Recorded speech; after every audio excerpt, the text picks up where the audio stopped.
Taylor fought for me. He gave his fucking life. Oh my God, what has happened in the 5th episode? Oh! Why would the gods take him and leave you? Game of thrones का असली prequel अब drop हुआ है man. What a show it is. I've just watched the 5th episode of A Night of the Seven Kingdoms. Brain fade हो जाएगा तुम्हारा 100%. इस episode को देखने के बाद कोई कह ही नहीं सकता है कि ये लाइट हार्टेड शो है. किसने कहा था वो फर्स्ट एपिसोड के बाद, किसने कहा था कि अरे बहुत ही स्माइलिंग शो है, मजा आने वाला है, या ना स्टोरी ऑफ एग एंड डंक बहुत अच्छी होने वाली है, मजा आएगा. R Martin, you are doing the same जो हमारे साथ गेम ऑफ थ्रोन्स के पहले सीजन में किया था. जो तुम्हारे फेवरेट्स हैं इस शो के अंदर, जो तुम्हें नजर आ रहा है वही होगा जो गेम ऑफ थ्रोन्स के अंदर होता था. नेड स्टार्क तुमको बहुत पसंद था, you know, honest man, you know, हर किसी के बारे में सोचने वाला.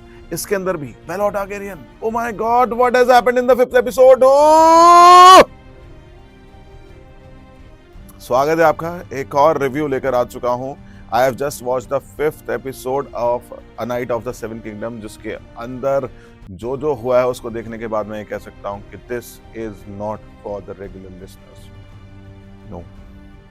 अगर आप वो एक नॉर्मल फैन हो जिसको गेम ऑफ थ्रोन्स अच्छा मुझे पसंद आया था, नहीं भाई, this show is not for you. This show is for the proper GOT fans जिन्होंने जिया है गेम ऑफ थ्रोन्स को. वैसे ही कुछ फील दे रहा है ये a night of the seven kingdom. चौथे एपिसोड के लास्ट में बेलोर टारगेरियन जब ज्वाइन करते हैं डंकन द टॉल के और 7 की लिस्ट में, तब लगता है चलो बेहतरीन होने वाला है. देखो, मैं उन लोगों की बात नहीं कर रहा हूं जिन्होंने पहले से ही द हेज नाइट पड़ी हुई है. भाई उनको सब कुछ पता है कि क्या होने वाला है, राइट. बट उन लोगों को जिन्होंने टीवी सीरीज देख के गेम ऑफ थ्रोन्स के इस वर्ल्ड को जिया है, this show is for them.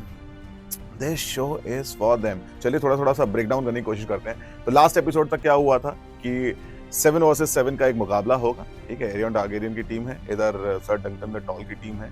दोनों के बीच में मुकाबला होना है. जो जीतेगा उससे पता चलेगा कि ही इज इनोसेंट और नॉट. बहुत बढ़िया, एक प्राचीन प्रथा को उठाया. शुरुआत के एपिसोड में ही दिखाते हैं कि किस तरह से फाइट शुरू होती है, और शुरुआत में ही एरियन टारगेरियन थोड़ा सा एज लेकर चलते हैं. यहाँ पर सर डंकन द टॉल अपने घोड़े से नीचे करते हैं और उसके बाद सीधा पहुंचते हैं पास्ट में. I like this bit. लेकिन यहां पर भी वही दिखाया है, गेम ऑफ थ्रोन्स वाला फील, कि आपको जिस कैरेक्टर से प्यार होने लगता है वही कैरेक्टर आपका चला जाता है. चलिए, हमने वो देखा कि चलो पास्ट है, पास्ट में जो होना था हो गया. उसके बाद शुरू होती है कहानी, वापस फाइट्स में आते हैं. एग, या फिर मैं कहूँ पूरा आसपास का माहौल चीयर कर रहा है सर डंकन द टॉल के लिए. ऑल ऑफ सडन चीजें चेंज होना शुरू होती हैं. फाइट इन दी एंड खत्म होती है. एक टाइम के लिए लगता है कि यार ये एंड तो नहीं हो सकता, राइट. और गेम ऑफ थ्रोन्स फैन है, एंड तो नहीं हो सकता. और वही हुआ. जब सब कुछ शांत था, जब ऐसे समंदर ऐसे चुप हो जाता है, बेलोर टारगेरियन आता है चेक करने के लिए सर डंकन द टॉल के पास कि आर यू ओके, सब कुछ ठीक है, मेस्टर आएंगे तुमको ठीक कर देंगे, बाकी का वो रैप वैप कर देंगे आफ्टर एरियन टारगेरियन. लेकिन जो आखिरी का सीन है, last 30 second of A Night of the Seven Kingdom, that was like कि इसके लिए शो मैं एक एपिसोड करके नहीं देख सकता. मुझे पूरा सीजन एक बार में डाल लो. क्यों मेरे साथ ऐसा कर रहे हो? बेलोर टारगेरियन, मैं यहाँ पर तुमको कहना चाहूंगा कि अगर तुम स्पॉइलर नहीं चाहते हो इस एपिसोड के अंदर, तो ये वीडियो ना यहीं से स्किप कर दो, आगे मत देखो. Belor Targaryen is dead now. He is not there anymore. भाई मजा आ रहा है इस सीजन को देखने में, मजा आ रहा है. मुझे लग रहा है कि अगर ये एपिसोड 10 तक खींच कर लेकर जाते हैं, वैसे तो अभी उम्मीद है आ रही है कि 6वें में खत्म कर देंगे, लेकिन अगर 10 तक खींच कर लेकर जाते हैं शो को, तो बहुत कुछ देखने को मिलेगा. और आने वाले समय में स्टोरी और भी ज्यादा स्ट्रांग मिलेगी. मैं चाहता हूँ कि इसके सिर्फ 2 या 3 सीजन नहीं, इसका थोड़ा सा बड़ा चंक बनाया जाए. एंड मीनवाइल अभी बीच में कह रहे हैं कि they are planning for the sequel of Game of thrones.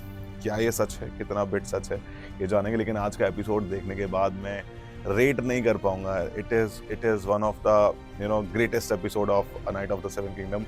जो हम उम्मीद नहीं कर रहे थे वो इन्होंने हमें दिखा दिया है. ऑल ऑफ सडन वापस से उसी डार्क एरा में छोड़ दिया जो गेम ऑफ थ्रोन्स पर था. तो as a GOT fan, I will go for 4.5 star out of 5.